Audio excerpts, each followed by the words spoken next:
This is my colleague, Sean Lowe. He's an engineering manager. I'm the VP of engineering at Insyde Software. Today we're going to bring you simple topic, and some of is secure and scalable firmware updates using the capsules. There are two things that really motivated me or motivated us to bring this topic, even though it's simple, quick. Mainly is the demand on updating the firmware. And second is how simple it is. It's defined in the UEFI spec that we're not promoting here to use the method that it's already in UEFI spec, but let's work together as a community to make sure that all the firmware being updated securely in a standard way.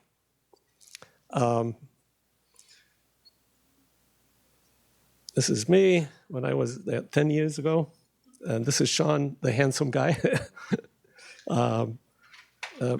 Sean, I'm going to go through some of the slides, and Sean is going to take one specific thing that we experience with customers that a lot of you may thought it's not possible, right?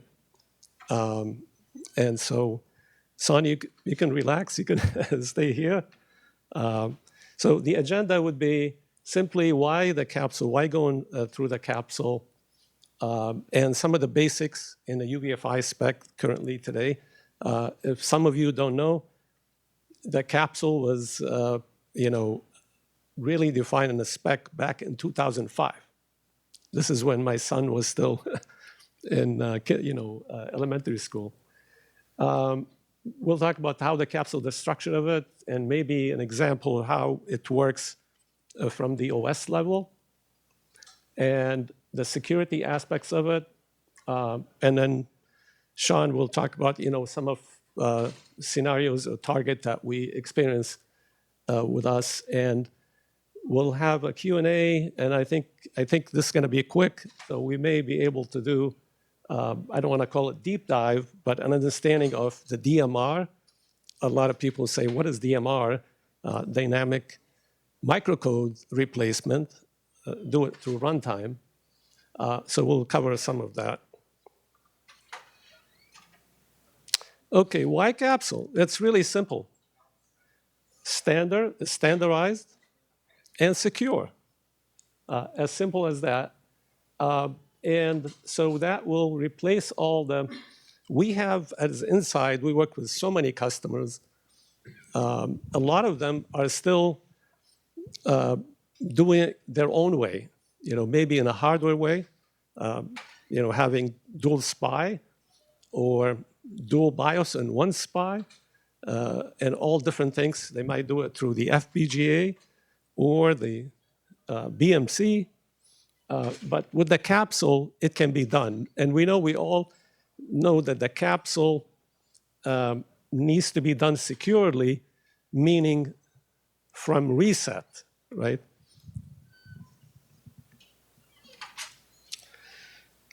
Just hitting on some of the UEFI specification, basic, really. There's a whole, before this, I said, let me check to see the capsule, how many times is mentioned in the spec. So maybe I'll ask Mark. Mark, would you know how many times the capsule? Okay. We don't keep numbers. 200 times. It's just under 200, 197. So that's how many times it's been mentioned. And they define the capsule with a header, has a payload, and sometimes they include drivers. Maybe the system firmware doesn't have a driver for it. That's one of the things that Sean is going to cover.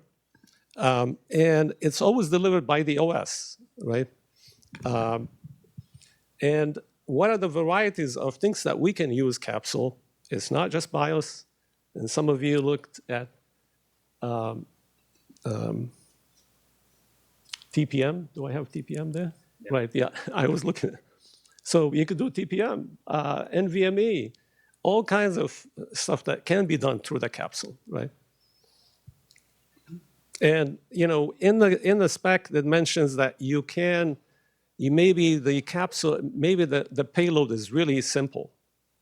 I know the gentleman here explained how he did his driver. You may want to include just a small thing or changing variables. It doesn't have to be a big payload. This is an AI generated. So the GUID is defined by header. The capsule header has defined by the GUID and the capsule header size, the flags in it, and the image size, right? So the image size is an important piece here. And this is where, when it goes through the system firmware, it's going to try to decrypt the certificate, which it needs to know what the size of the capsule that we can compare the hash, right? So it has very simple certificates, payload, and also optional. You can have a metadata with scripts. I know in our company we use a lot of that script. It makes it easier for customers to be able to customize and know exactly what piece they need to replace, right? So that script can help us. It has to understand, the system firmware, which is the BIOS on that side, has to know that script and be able to massage or replace certain things or preserve certain variables. Some of the engineers, they get confused between the capsule GUID and the resource GUID, right? They both have to match, but the resource GUID comes from the system firmware that defines to the OS what kind of capsules that can be supported. In other words, let's say you're taking a capsule. Say you're replacing system firmware, right? Now, the system firmware needs to be updated. How does the OS know it's possible to update system firmware? How does the OS know it's possible to update TPM or microcode? Those are defined in the ESRT table, which is the next slide. The ESRT table, it's not an ACPI table. A lot of us, they would go and check, is that an ACPI table? It's not. It's part of the EFI configuration table that points to the ESRT table that the BIOS or the system firmware needs to really update that structure and provide that table to the OS. That's where the OS will know how many types of capsules you can update. So I made here just small, really simple things on how the Linux capsule flow works. I know some of you know the FW update. As I said earlier, OS will query the ESRT table, right? This is the EFI system resource table, and it needs to download the capsule. Maybe the capsule is on your network somewhere that needs to stage it, and through the ESP. I wanted to emphasize is the ESP, that is the EFI system partition. So it's not secure to have your image or the capsule in memory. And that's where we use the BIOS in this case, or the system firmware. It needs to, the OS needs to set an OS indication. That's how the BIOS on the reset, which is the next slide. Before I get into this, I know here we have, it says authenticate capsule after reset, but we'll get to that. But first, I want to bring this to talk about the security aspects. And this is where the BIOS or the system firmware it needs to do to make sure that we stay in secure environments. In this case, it's always ESP, like I said. The system needs to be reset. It needs to validate go through the secure boot method, making sure that the capsule is trusted. And also we'll be able to find out from the ESRT table what kind of prevention that we need to do. That can be provided by the ESRT table to be able to say, I can go back to version 2, but no lower than version 2. And also, which is very important, the secure flash protection is that when you do reset, it will go through the hardware root of trust again, right? And we know also, we always lock the SPI, so we can write to the SPI at runtime. But when you reset, you'll be able to unlock and do the update. So this is what we left from the other side. This is now we're looking at the actual system firmware. After reset, what happens is going to scan the storage for the capsule.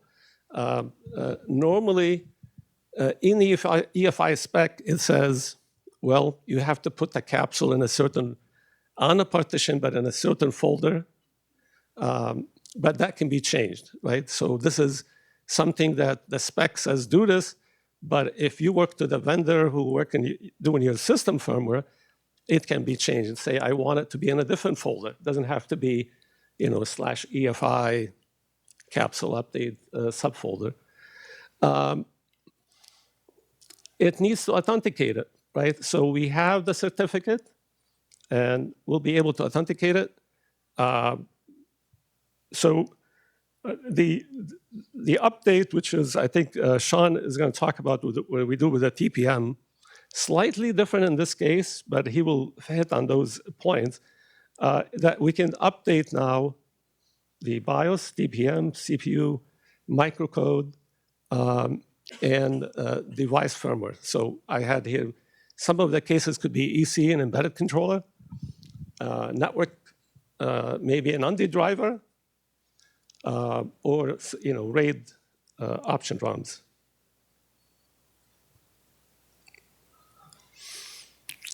Sean, sorry. There's two. Okay, this one. Thank you, Mohamad. Hello, I'm Sean. Today I'm going to share my experience working on the TPM capsule update enabling, just to get you people a more clear picture of how it works. And the first step is that you need to generate TPM capsule files. And as you know, that ETK2 already have a stock Python script to generate the example capsule. So, but for those TPM vendor, they need to enforce more secure measure on their capsule. So they heavily modify the Python script that used to generate a capsule.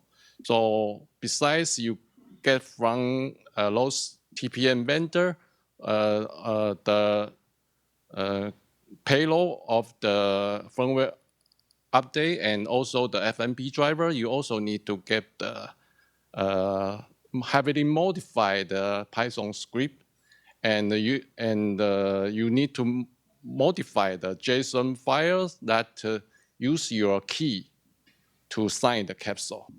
And the second step is that you need to stage the capsule. And one different thing from TPM firmware update from the other device firmware update is that most of them, they didn't support firmware UPD application in the Linux system. So you need to manually stage the capsule file to the ESP. So to do so, you need to mount the ESP partition and then manually copy the capsule files to the specific capsule directory. And next step is that you need to set the OS indication flag in the EFI variable. So to do so, you need to mount the EFI var and to set or change the OS indication flag. And after doing those steps, you can reboot the system and then let the BIOS to do the rest of the update job. And next, BIOS will pick up the capsule files, and it will authenticate the capsule files. And if it passes the authentication, then it will get the GUI from the capsule header and try to search that GUI and found a match in the ESRT table. And if it found a match, then it will use secure boot function to verify that FMP driver. And once FMP driver verified, then BIOS will that FMP driver will install FMP protocol to system BIOS. Then in the later stage, BIOS has a Dixie driver that will loop through all the installed FMP protocol and try to execute every installed FMP protocol. So once the BIOS execute the TPM vendor's FMP protocol, it will try to verify their firmware payload and see if it is updatable. So once it's checked out and start update process, then that once update process done, it will reboot and boom, TPM firmware update to a new version. Yeah, that's about it. Thank you, Sean. Thank you, Mom. Yeah, thank you. This is, one of the things that can you hear me? One of the things that we take from this is that we experience with some customer, they think it's impossible to do this because the TPM, they always usually update their firmware from the OS. And mainly because the TPM is locked. So the only way to do it is through a reset. And so we found a way of updating that TPM through the reset, as Sean had explained. So really what the takeaway from this is the capsule is secure, standardized, is defined by GUID, as we explain it with the ESRT, that the OS will query to find out what the ESRT, the system, is capable of doing and matching with the capsule to see if that's possible, through the comparison to if you find the GUID for it and the type, and if the system firmware lets you do it, that's how it's gone. And again, the update through Linux or Windows or your own way, that's also possible the way it's in the UEFI spec defined it. And as you can see, it supports more than just one type. So there's all these types, all kind of device firmware that you can update. And the trusted updates is really from making sure that secure boot is enabled and enabled, in a good way, like Byerly had explained. And the capsule is also secure. Some of them, they call it secure flash, but that's how we lock the SPI part. We added some references here. I think all these slides will be available on the site uefi.org. This is the last slide we have here is, you heard about DMR, which is dynamic microcode replacement.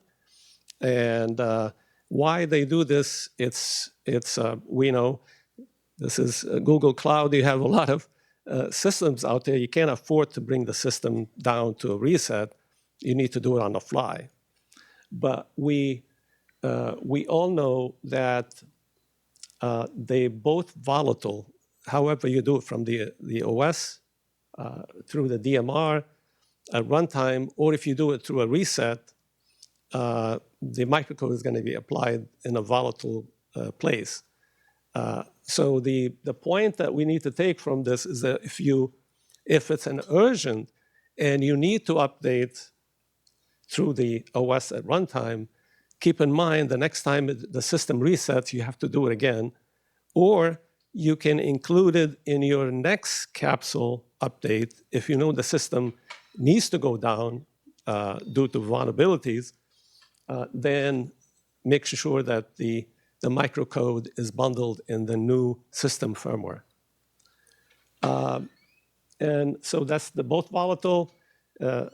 We do it the capsule the traditional way versus the OS where they have to have that for urgency.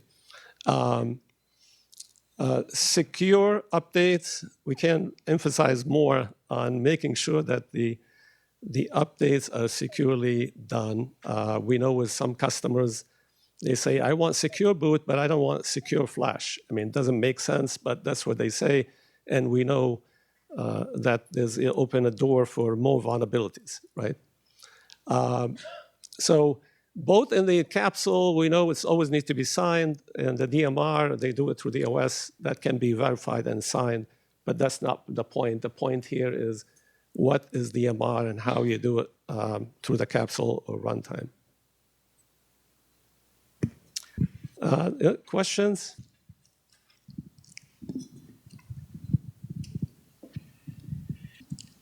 You listed the types of devices that were eligible for firmware updates via the capsule process. Is that extensible for devices that were not listed? I think you had network, NVMe, and a few others. What if, for instance, I might want to propose this as a way to update the firmware for our silicon that might have a different a way of doing it, a non-standard way?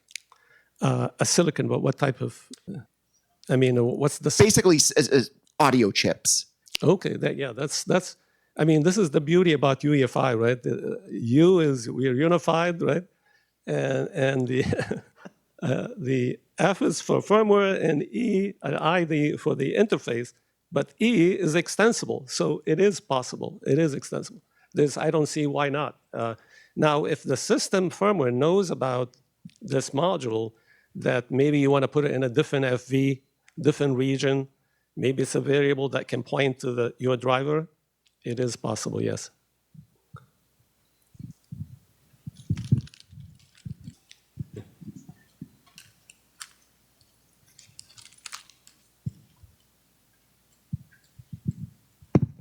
Just a quick reaction to that conversation. This has been solved for things like option ROMs on PCI devices that you plug into the system. The option ROM will publish its own FMP protocol. The FMP protocol will register with the ESRT information about the option ROM as a firmware. And then when the GUID thing is sent all the way from LVFS down to the FMP that was published by the third-party driver, the third-party driver knows what to do with the payload. It'll flash it internally in whatever way you want to do it. So as long as you have an FMP driver in the BIOS that's able to handle that particular type, you're good to go. Right, so the third-party driver will publish firmware management protocol, which is an implementation with a little bit of thing, and that interface gives all of this the magic. Thank you for answering that question. I was waiting for that question, but you answered his question. That's awesome. I think there was, oh, sorry, here. That wasn't clear. So are you saying that the host BIOS needs to have support to update, in this case, the audio adapter, or does the audio adapter have FMP support built into it? The audio adapter will have some kind of UEFI driver, right? You load it in whichever way you do it with it. Sorry, yeah. That driver will come with an FMP device protocol, FMP protocol on its own handle, and that protocol gives the interfaces that allows the UEFI core to supply a payload that just came from LWFS and it was decoded through SRT. Using the GUID, it was routed to the correct device, and then the FMP protocol that you wrote and you published on your own driver receives the payload, and then you know what to do with it. But the driver can also be part of the capsule, so you don't have to have it in the firmware, it can be in your capsule. No host support required.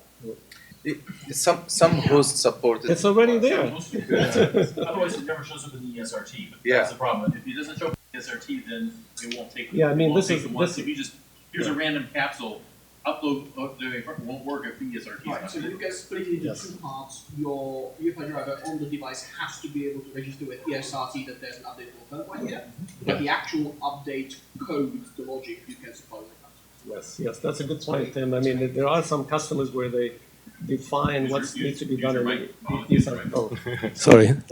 I said that's a good point because we've had customers where limited the ESRT to the certain things that they know on their platform. But if you have an open server platform, like the gentleman mentioned, if it's included in an ESRT, you should be able to update it. Yeah. And by the way, the ESRT Dixie that you get from the indicated option code, it will scan the platform for all the FMP instances. And it Right. Yeah.